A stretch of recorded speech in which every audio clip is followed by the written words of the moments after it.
I always feel like the woman next door is watching me. Through the peephole, all I ever see is the hem of her dress as she closes the door. In the elevator, I shielded her from a drunk.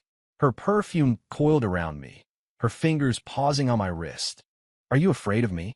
The day the pipe burst, she knocked on my door in a silk nightgown. A drop of water slid from her collarbone into the fabric, and I didn't dare look up. I've been renting this apartment for almost 6 months.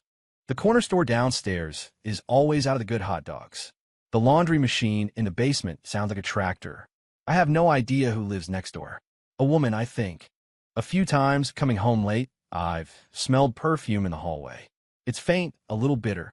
Nothing like the cloyingly sweet stuff my ex-girlfriend used to wear. Last Friday, I worked until 11.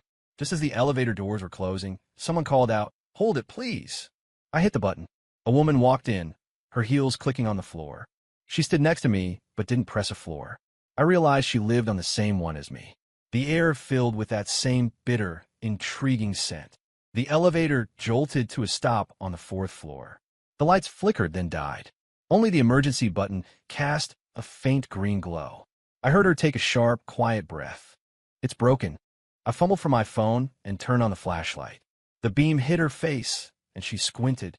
There was a tiny mole at the corner of her eye. "I'll hit the alarm," I said, reaching for the panel. Suddenly, the elevator lurched into motion again, and the lights came back on. She leaned back, her arm brushing against mine. It was cool to the touch. The doors opened on our floor, and she walked out first. She glanced back at me. "Thanks for the light." Then she pulled out her keys and unlocked the door directly across from mine. I stood at my own door, digging for my keys, and heard the click of her lock. The light in my peephole went dark.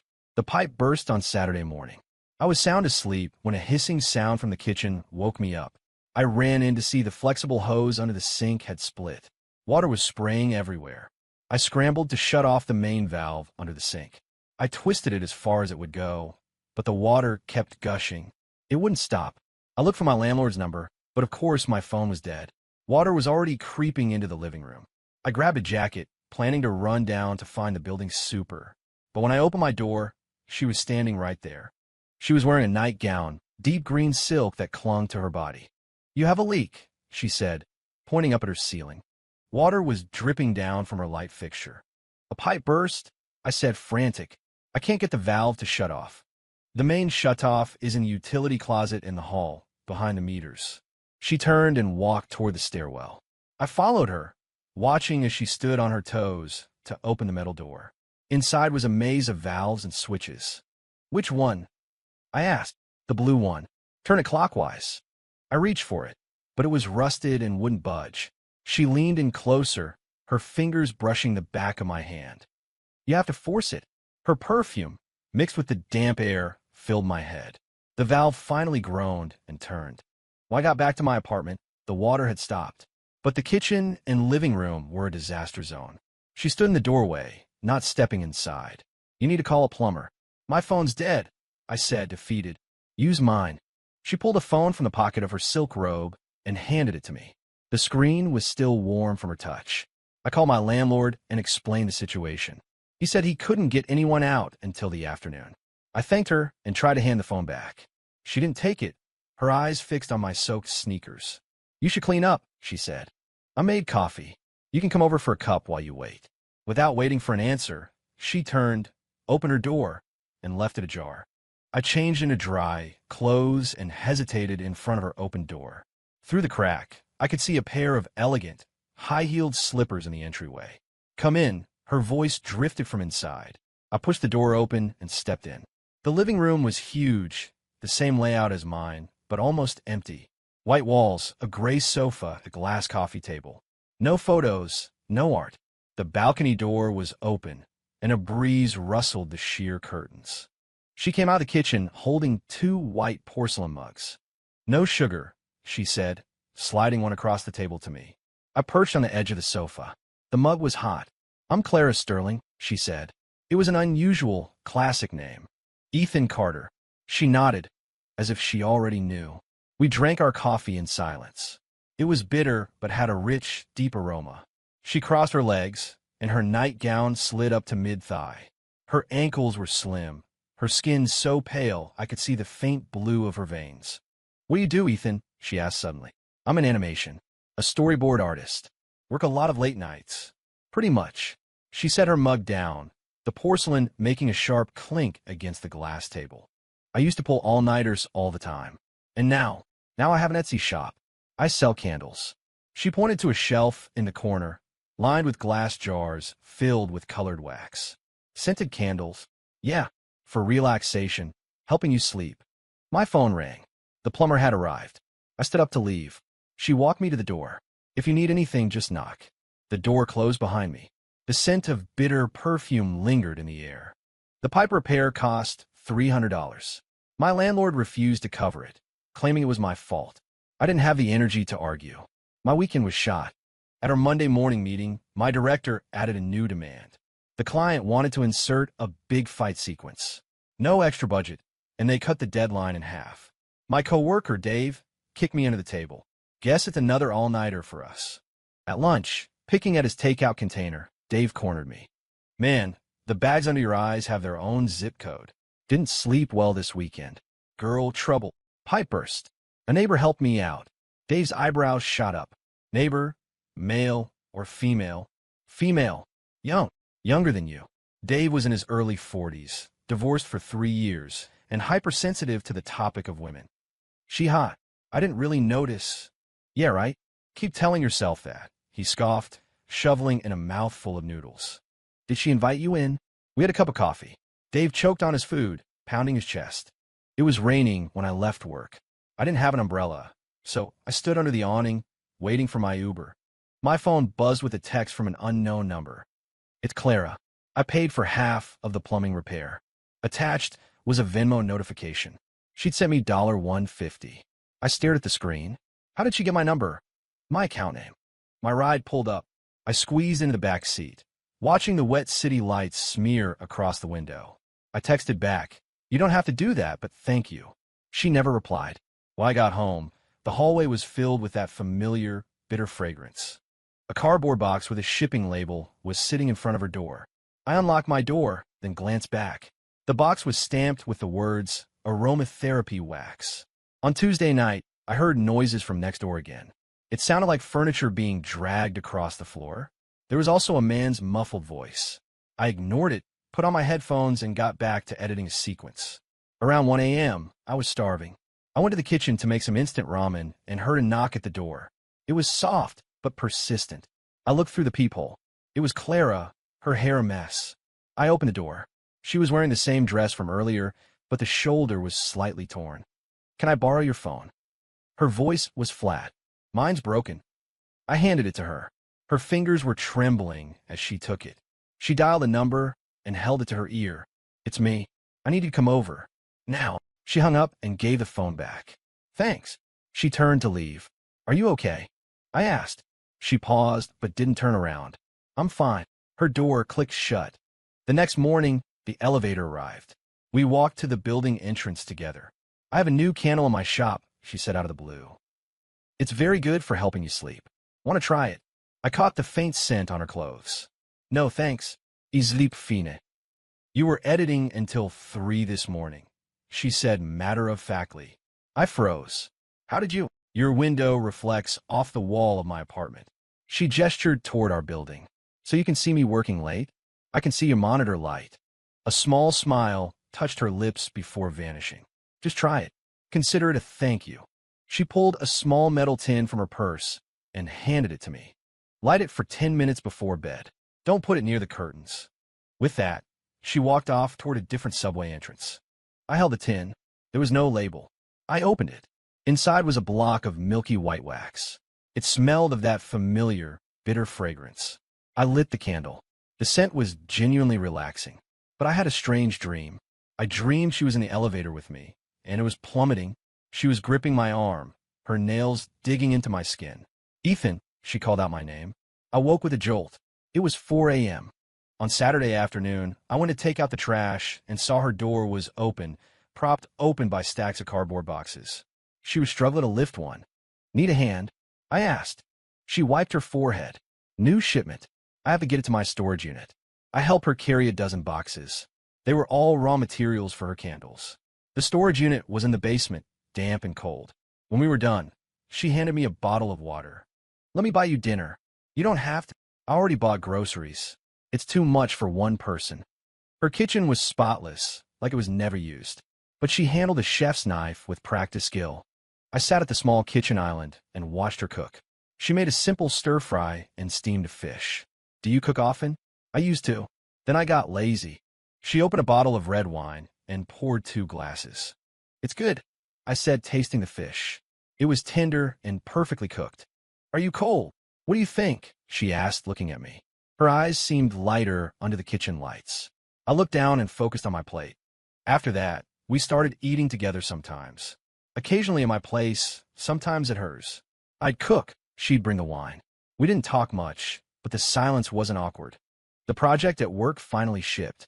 Dave dragged me out for a drink to celebrate. We went to a dive bar where the smoke from the grill made your eyes water. "Something's up with you lately," Dave said, chewing on a chicken wing. "What do you mean? You leave on time. You don't even complain about overtime anymore. The project's done." "Bullshit. You complain even when a project is done." I took a long pull from my beer. "Just tired, I guess." "It's a woman, isn't it?" Dave leaned in. "That neighbor." I didn't deny it. "You sleep with her yet?" "No, but you're close," he said with certainty. I thought about last night. She was on her balcony, watering her plants. She was wearing a tank top and shorts, her legs long and toned. When I handed her a small trowel, my fingers brushed hers. They were cool. She'd said thank you, her voice a little lower than usual. "She's older than you, right?" Dave asked. "Maybe. Older is good. They know how to take care of a guy," he said wistfully. "My ex-wife was 10 years younger than me. It was like raising a kid." I paid the bill and pulled him to his feet. "Let's go. We both have work tomorrow." Dave mumbled something that was lost in the night wind. One day in mid-September, I came down with a fever. The office AC was blasting like a morgue. I called in sick and spent the day in bed. I heard a knock on the door through a feverish haze. I opened it. It was her. "You didn't answer my texts," she said, holding up her phone. My head was spinning. I didn't understand. She reached out and pressed the back of her hand to my forehead. It felt wonderfully cool. "You're burning up."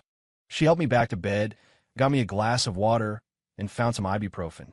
I heard her moving around in the kitchen. A little while later, she came back with a bowl of soup. Chicken noodle from a can. Classic sick food. I ate it and fell back asleep. When I woke up again, it was dark. She was sitting in the chair at my desk, using my laptop. "Did I wake you?" "No." "What time is it?" 10. She closed the laptop. "Feeling any better?" "Yeah." She walked over and felt my forehead again. It broke. Her face was very close to mine. I could feel her breath on my lips. "Clara," I said.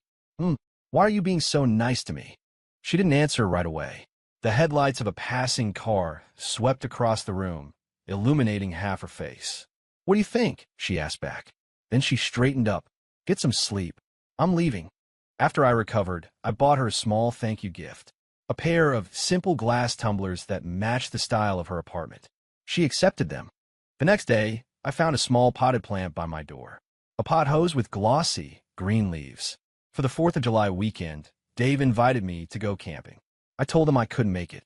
"Got plans with a neighbor?" he teased over the phone. "No, I just want to rest." "Right? I totally believe you." He hung up. I didn't end up resting anyway. The company took on a last-minute rush job. I spent the entire holiday weekend working. On the night of the 3rd, I went downstairs to buy cigarettes. On my way back up, I saw her sitting on the stairs. She was wearing a formal dress, her makeup heavy. "What's wrong?" I asked. She looked up, her eye makeup slightly smudged. "Went to a wedding. Forgot my keys. You should call a locksmith. Phone's dead, too." She held up her dark phone. I helped her to her feet. "You can wait at my place." She leaned on me, unsteady in her heels. She smelled of perfume and wine. I made her some tea with honey. She sipped it slowly. "Whose wedding?" "My ex-husband's cousin." She gave a slight, humorless smile. "He brought his new girlfriend. She's very young." The mug clicked as she set it on the table. "Ethan." "Yeah. Have you been in love?" "I have."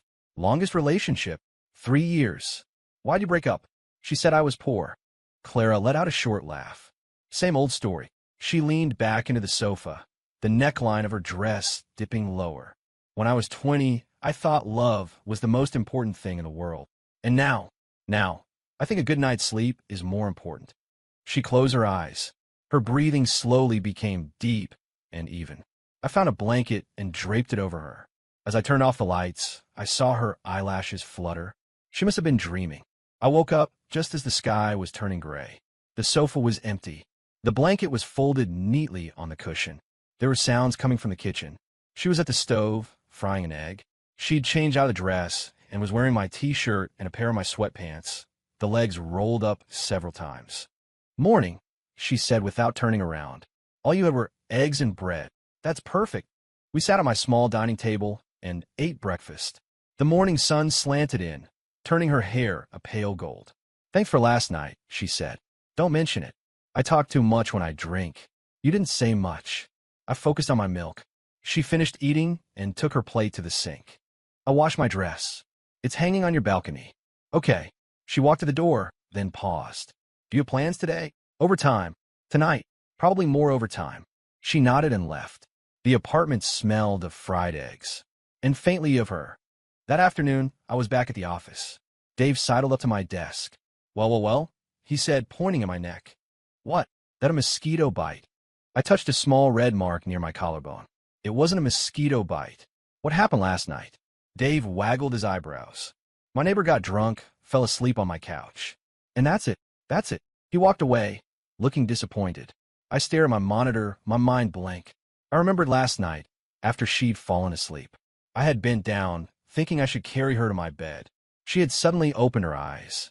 "Ethan," she whispered my name. Then she reached out and touched my neck. Her fingertips were feather-light. It felt like a brand. The day the project ended, the team went out for drinks. I had a little too much. I took a lift back to my building around 1 a.m. When the elevator doors opened, she was standing inside, holding a small suitcase. "Business trip?" I asked. "Yeah, early flight." She glanced at me. "You've been drinking." "A little." The elevator reached our floor. I followed her out. "Where are you headed?" "Atlanta. For 3 days." She unlocked her door. "Do you want me to water your plants?" I asked. She turned around. "You remember? The jasmine on your balcony," I said. She stared at me for a few seconds. "Okay." She handed me a spare key. "Just don't go in the bedroom." The door closed. I stood in the hallway, holding the key. The metal was still warm from her hand. She came back 3 days later and brought me a box of pralines. "Local specialty," she said. "Very sweet." I gave her back the key. "Your plant is still alive." "Thanks." As she was closing her door, she said suddenly, "I have a dead body in my bedroom." I froze. She laughed. "Just kidding." The door shut, leaving me with a box of candy. That weekend, she knocked on my door. "My light bulb burned out. Can you help me change it?" I went over with a new bulb. Her bathroom was immaculate, the counter lined with jars and bottles. They all smelled of that bitter fragrance. I stood on a small step stool to change the bulb. She held it steady for me. "A little to the left," she said. My hand paused. "Are you left-handed?" "How'd you know?" "I saw you use scissors with your left hand once," she said. The bulb was in. As I stepped down, I lost my footing. She grabbed my waist to steady me. Her hands were firm. "Careful," she said, letting go quickly. That evening, she brought over a plate of homemade cookies. Thank you. You don't have to be so formal." "It's proper," she said, leaning against my door frame. "Doesn't your girlfriend get jealous?" "Don't have one." "What about the ex?" "We haven't spoken since we broke up." She nodded. "My ex-husband is getting married." "Oh." "The girl is 23. She smiled a little. "Same age I was." The company landed a huge new contract. The crazy overtime started all over again. For a week straight, I got home after midnight. One night, I found a thermos outside my door. Inside was hot soup. I asked her about it the next day. "Was that you?" "Yeah, I made extra." "Thank you. Don't mention it." After that, it became a near-daily occurrence.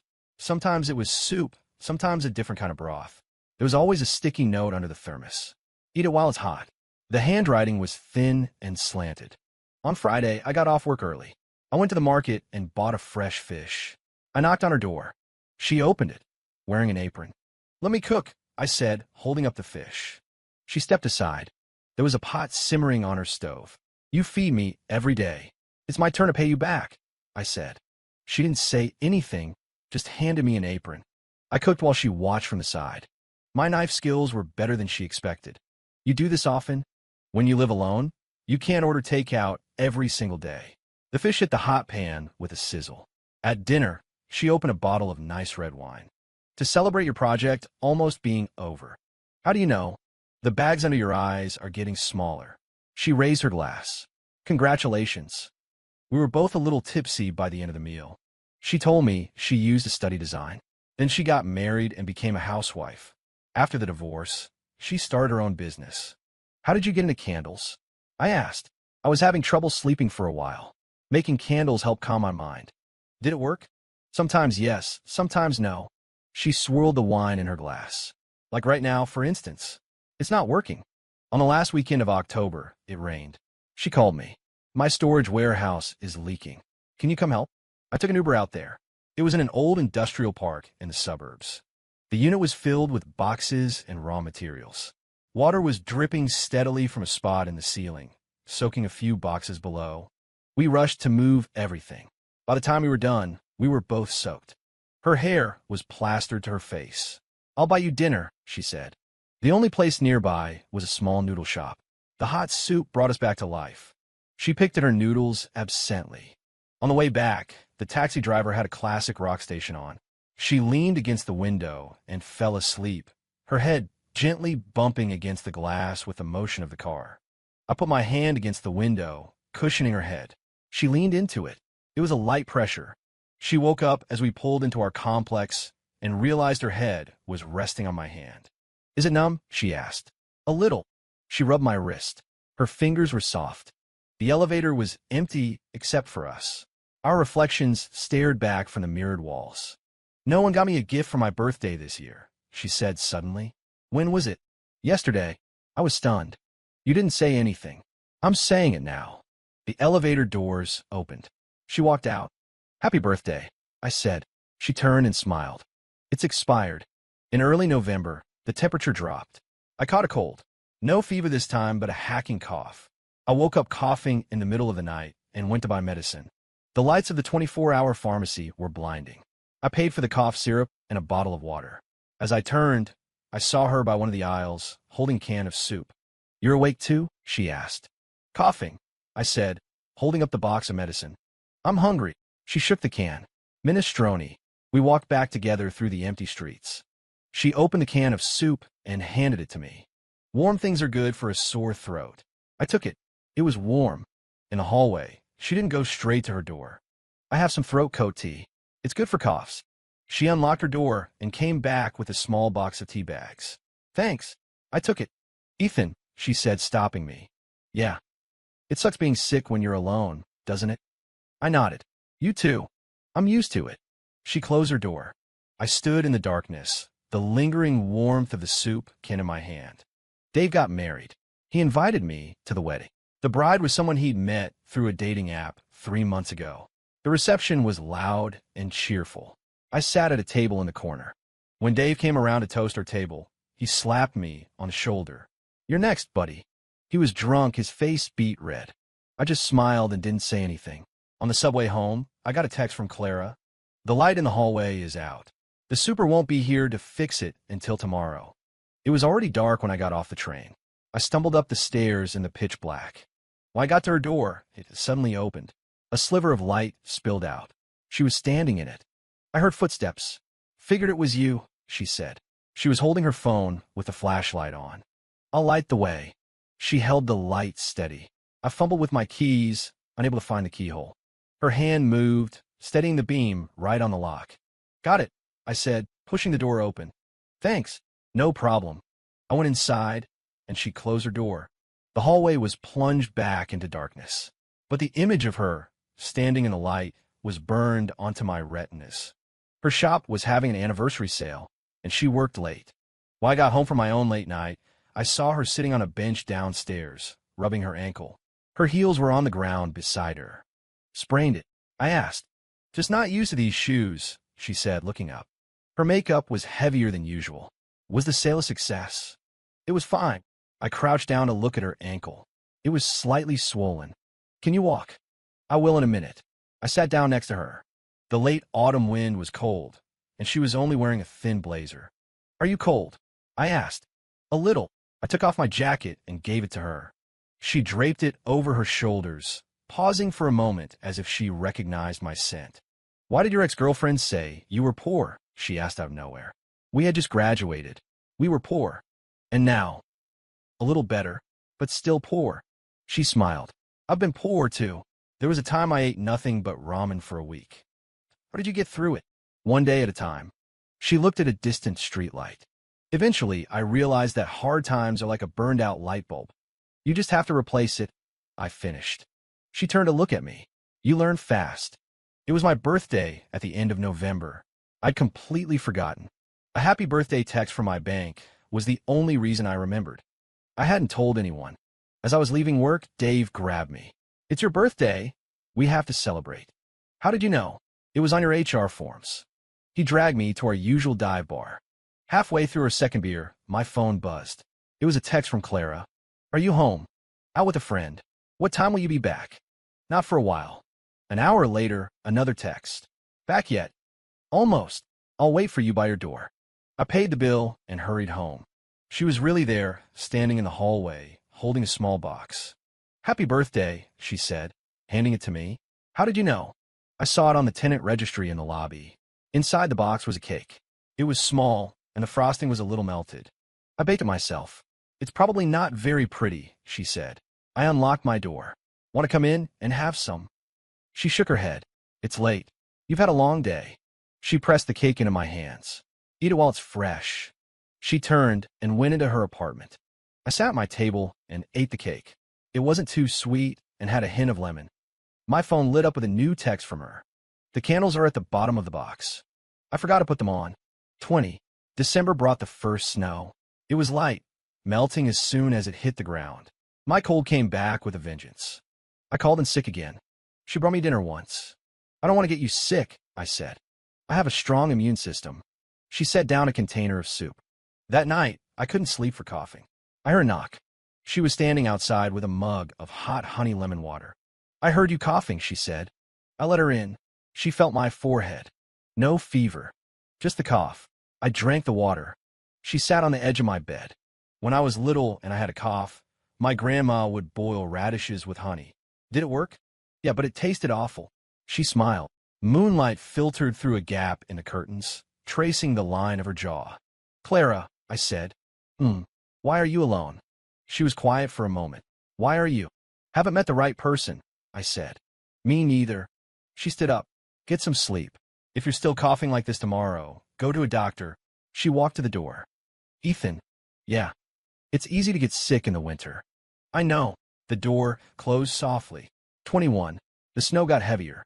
A layer of fog coated the windows. My chest ached from coughing, so I finally went to the hospital. The air inside smelled sharply of antiseptic. The doctor said it was bronchitis. He prescribed some medicine and an 4-drip. I sat in the infusion room, watching the clear liquid drip, drip, drip. My phone buzzed. A text from Clara. "Feeling any better?" "At the hospital." "Which one?" I sent her my location. Half an hour later, she showed up carrying a thermos. She had snowflakes in her hair. "Radish water," she said, opening the thermos. "You actually made it?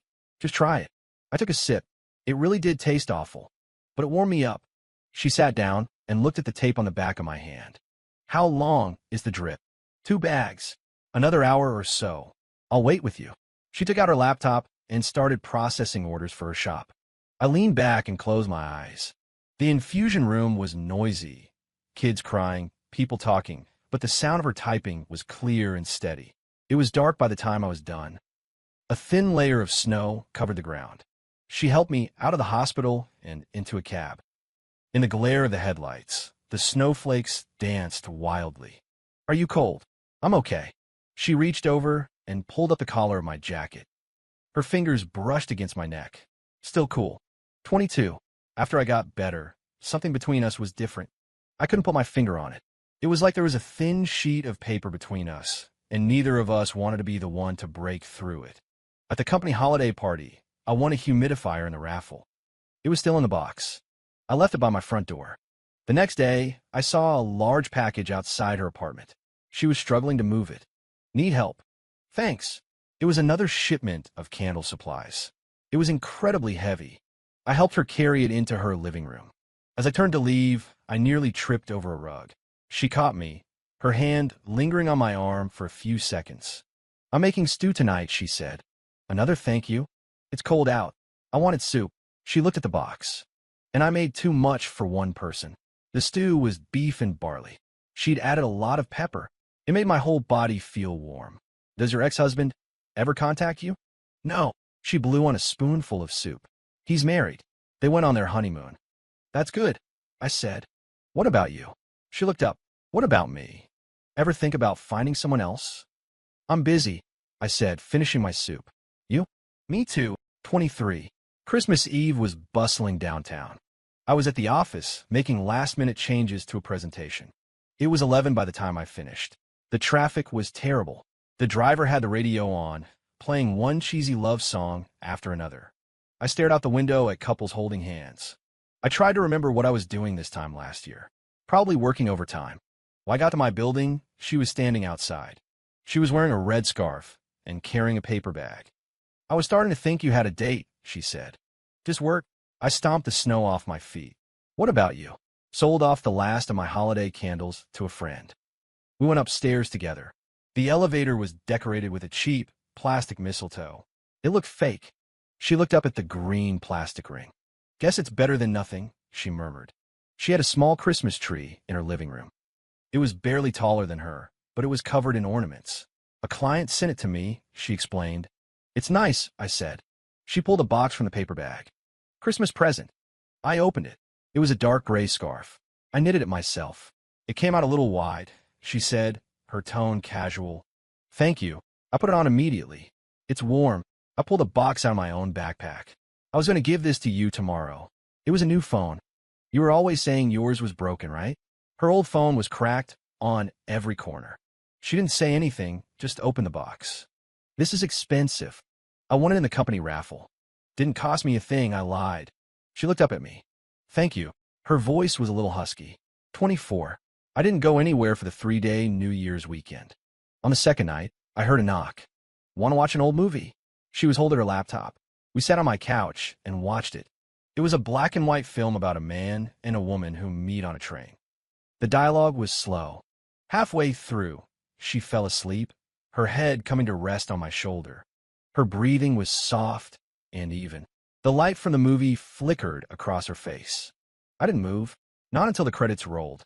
She woke up, realized where she was, and sat up straight. How long was I out? You missed the whole second half. Sorry, she rubbed her eyes. Why'd you pick this one? I heard it had a good ending. Did they end up together? No, they went their separate ways, back to their own lives. She closed the laptop, but the few days they had together were good. She got up to leave, pausing at the door. Ethan, Happy New Year. You too. The door closed. A line from the movie echoed in my head. We had the same dream. 25. Mid-January was the coldest part of the year. She had to go to a trade show in Austin for 3 days. The day before she left, she gave me her spare key. To water the jasmine, she said. Okay. 26. I happened to be downstairs when she got back. She was pulling her suitcase, looking exhausted. How was the show? It was fine. She looked at my forehead. What happened there? There was a small bruise from that night. Bumped it. She didn't press. That night, she came over to get her watering can. She stopped, her eyes fixed on it. Ethan. Yeah. Am I impossible to warm up to? She asked suddenly. I had never thought about it like that. I don't know, I said, but I don't mind the cold. The watering can landed on the table with a thud. 27. Before the Lunar New Year, half the city cleared out. My parents called and asked if I was coming home. I told them I couldn't get a ticket. The truth was my project wasn't finished. On New Year's Eve, it was drizzling. I was at the grocery store buying frozen dumplings when I ran into her in the same aisle, holding the same brand. You eat these too? They're easy. Her basket also contained a bottle of wine. We ended up celebrating together.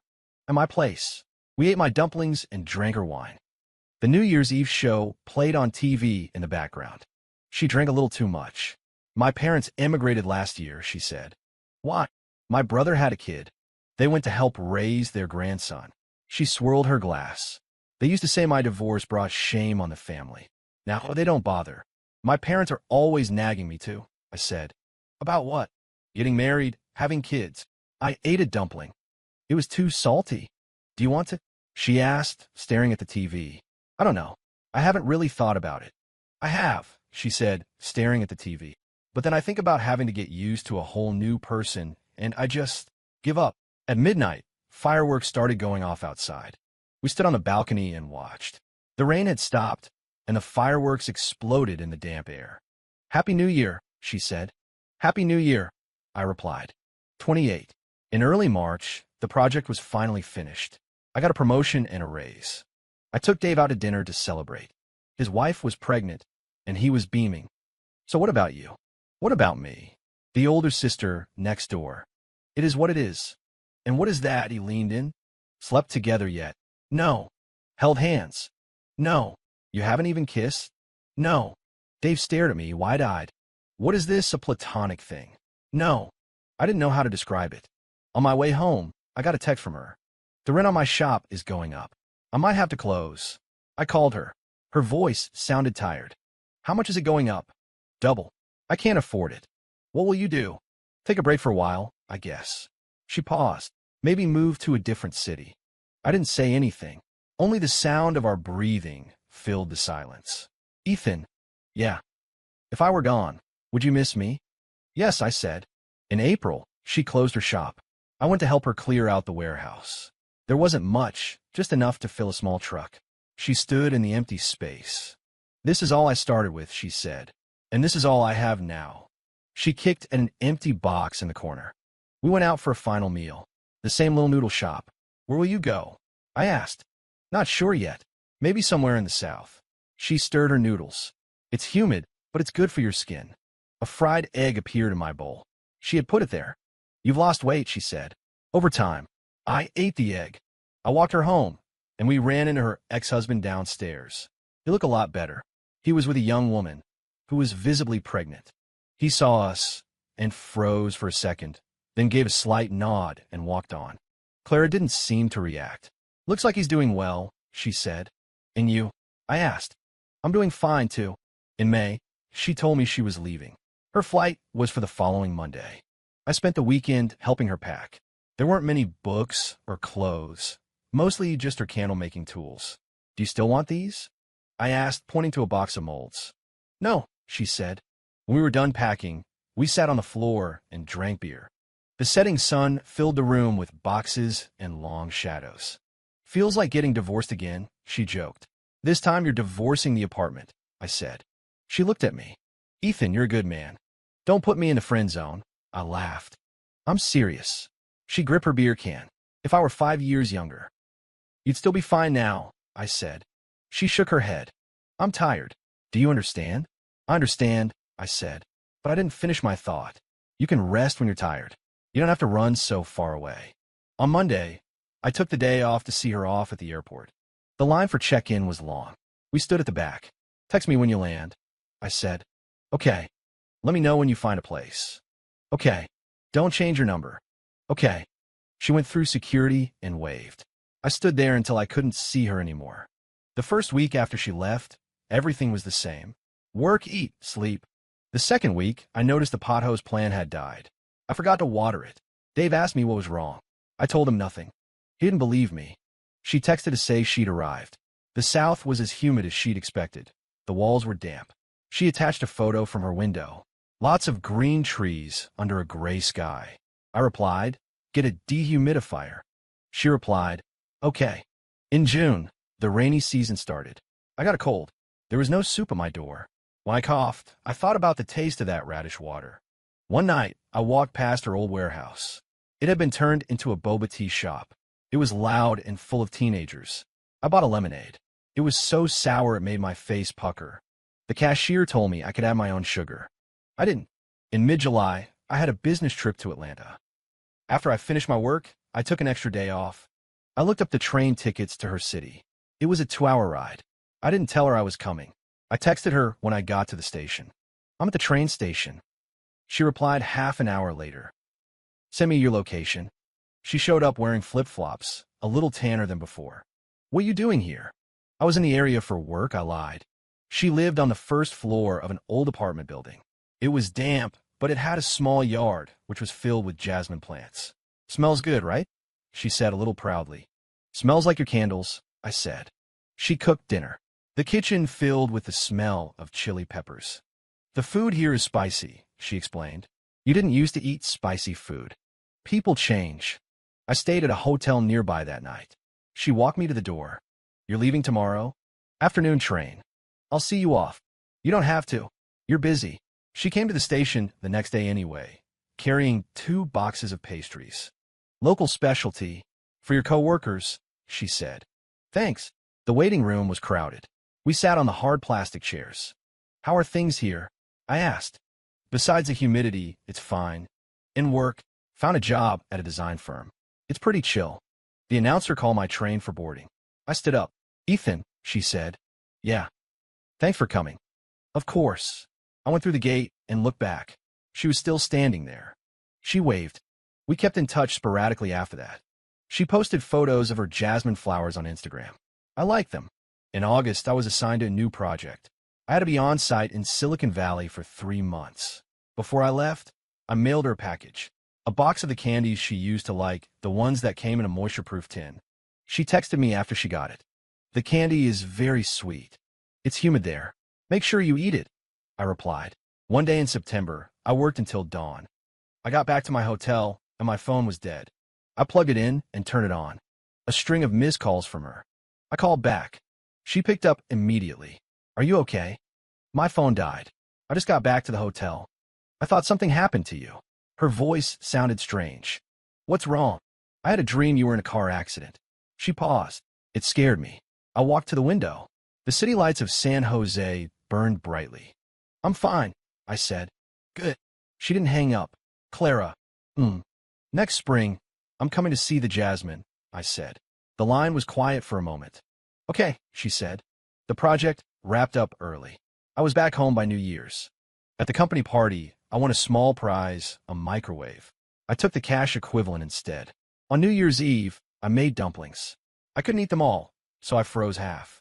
Halfway through the TV special, my phone rang. It was a video call from her. When I answered, I saw she was eating dumplings, too. Did you make those yourself? I asked. Store-bought. Frozen. She turned the camera to her window. They don't allow fireworks here. It doesn't feel like the new year. Same here, I said. We watched our respective TV shows in silence for a while. Ethan, she said my name again. Yeah. When is spring? She asked. Soon, I said. How soon is soon? Next month. Or the month after, I said. She smiled. I'll be waiting then. She hung up. The dumplings were cold, but I felt a little warm inside. On February 14th, I received a package. It was a tin of jasmine tea. The card read, for the humidity, but you can drink this one. There was no signature. I made a cup. It was fragrant. Dave came into my office and smelled it. Ooh, who's that from? A friend. The neighbor? Yeah. He leaned in closer. Is this happening? I don't know, I said. But the tea was warm. In early March, the company sent me to her city for a week of training. I told her. Should I pick you up from the airport? She asked. No, I'll take a cab. The training center was near the ocean. During our free time in the evening, I went for a walk on the beach. The wind was strong, and the sand stung my face. My phone rang. A text from her. Where are you? The beach. Send me your location. She showed up half an hour later, wearing a heavy coat, her hair whipped by the wind. How did you find me? There's only one beach near here. She handed me a hot chocolate. It's not great, but it's hot. We walked along the shoreline. The tide was out, leaving behind a trail of seashells. Are you still growing jasmine? I asked. Yeah, it's blooming really well. She stopped walking. Do you want to come see it?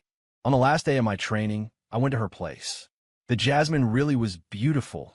The whole yard was fragrant. She cooked dinner. It was spicier than last time, but my tolerance had improved. You're getting better, she said. I've had practice. As I was washing the dishes, she leaned against the kitchen doorway. Ethan. Yeah. What if I said I could move back? Her voice was calm. What? I asked. It's drier there. Better for my skin, she said. I turned off the water and turned to face her. Have you made up your mind? No, she said honestly, but I could. My training ended. and it was time to go back. She saw me off at the station. This time, before I went through the gate, I hugged her. It was quick and light. She froze. "Travel safe," she said. "Yeah." I walked through the gate and didn't look back. As the train started moving, my phone buzzed. A text from her. 3 words. I made up my mind. 39 inches April. She really came back. She didn't tell me. I got home from work and saw her apartment door open. She was inside, cleaning. "Need a hand?" I asked. She turned around, her hair covered in dust. "Yes." We cleaned until midnight. We sat on the floor, drinking beer. Just like the day she left last year. "Why did you come back?" I finally asked. "You said it was drier here. Better for my skin." She smiled. "The real reason," I said. She put down her beer can. "Ethan, I'm 40. So, I'm too old for games." "Like what?" "Like a long-distance relationship." I looked at her. She looked back at me. "Are you asking me out?" I asked. "Yes," she said. 40, we were together. It wasn't a big deal. We just ate dinner together, watched movies, slept in the same bed. She still had trouble sleeping sometimes and would light one of her candles. When I worked late, she didn't leave soup at my door anymore. She brought it straight to my office. Dave met her and insisted I buy him dinner. "I can't believe you actually waited for her," he said, drunk. "I didn't wait," I said. "She came back. That summer, we got a cat. A stray that followed us home. She named him Olive because she insisted his gray fur had a greenish tint." "He's clearly gray," I said. "It's the lighting," she insisted. In the fall, my parents came to visit. They met her. They didn't say much, but my mom texted me after they left. "She seems nice, but she's older than you." I texted back. "I know." Winter came, and it snowed again. We stayed in and ate hot pot. The cat jumped on the table to steal a piece of meat and got shooed away. "It's my birthday tomorrow," she said. "I know." I pulled out her gift. It was a scarf, the same color and pattern as the one she had given me. "I knitted it," I said. "It's ugly," she judged, but she put it on immediately. Before bed, she lit a new candle. "For relaxation," she said. The scent was still bitter, but I was used to it now. I watched her back to me as she lit the wick. I thought about the day we first met in the elevator. Her face in the green emergency light. "Clara," I said. Am I warm enough for you now?" I asked. She blew out the match. In the curling smoke, she turned around. "What do you think?" Then she smiled.